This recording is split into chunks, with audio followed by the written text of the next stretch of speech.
ಇವತ್ತು ನಾವು ಬಿಡಿ ಅಂದರೆ ನಮ್ಮ ರೋಲ್ಸ್ ಅಂಡ್ ರೆಸ್ಪಾನ್ಸ್ ಬಗ್ಗೆ ಮಾತಾಡ್ತಾ ಇದ್ದೀವಿ. ಸೊ ಫಸ್ಟ್ ಬಿಡಿ ಅಂದರೆ business development executive, the person who shows the face of the Orion group through the role called ಬಿಡಿ.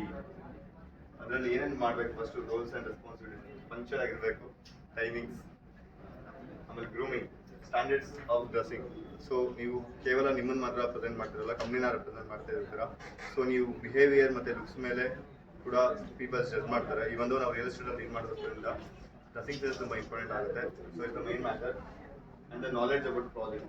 ಫಸ್ಟು ಒಂದು ಪ್ರಾಜೆಕ್ಟ್ ಬಗ್ಗೆ ಕಂಪ್ಲೀಟಾಗಿ ತಿಳ್ಕೋಬೇಕು. TLs ಇರ್ತಾರೆ, ಮ್ಯಾನೇಜರ್ಸ್ ಇರ್ತಾರೆ, ಅವ್ರ ಸಜೆಷನ್ ತೊಗೋಬೇಕು. ಯಾವುದೇ BDs ಆಗಲಿ, ಏನೇ ರೋಲ್ಸ್ ಇದ್ರೂ ಫಸ್ಟ್ ಒಂದು ಸಜೆಷನ್ ಕೇಳಿ ಏನೇ ಮಾಡೋಕ್ಕಿಂತ ಮುಂಚೆ ಸೊ ಎಕ್ಸ್ಪೀರಿಯನ್ಸ್ ಕೌಂಟ್ ಆಗುತ್ತೆ. ಸೊ ಅವ್ರಿರೋ ಎಕ್ಸ್ಪೀರಿಯನ್ಸ್ನ ನಾವು ಆಸ್ ಎ BDs ಗೈನ್ ಮಾಡೋದು ಇಂಪಾರ್ಟೆಂಟ್. ನಮ್ಮ TL ಕುಶಾಲ್ ಸರ್ ಥರ social media, these are the platforms we can get the leads ಮಾಡ್ಬೋದು. So they should build a trust first. ಟ್ರಸ್ಟಿಗೆ ಏನು ಮಾಡಬೇಕಾಗುತ್ತೆ? ಸೊ ನಾವೇನು ಮಾಡ್ತಾ ಇದ್ದೀವಿ, ಕಂಪ್ನಿ ಏನಿದೆ, ರೂಲ್ಸ್ ಆ್ಯಂಡ್ ರೆಗ್ಯುಲೇಷನ್ಸ್ ಏನಿದೆ, ಅದಕ್ಕೊಂದು ಅಗ್ರಿಮೆಂಟ್ ಅಂತ ಬರುತ್ತೆ. Patience, this is the main key.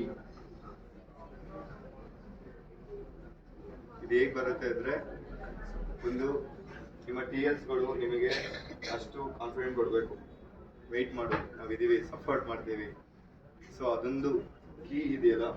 So this are the main. So ನೀವು ಡೆಡಿಕೇಶನ್ ಹೇಗೆ ಗೊತ್ತಾಗುತ್ತೆ, ನಿಮ್ಮ ಪೇಷನ್ಸ್ ಮುಖ್ಯ. ಸೊ ಒಂದು ದಿನ ನೀವು ಮಿಸ್ ಮಾಡಿದ್ರು ಫೈನಲಿ ರಿಸಲ್ಟ್. Thank you.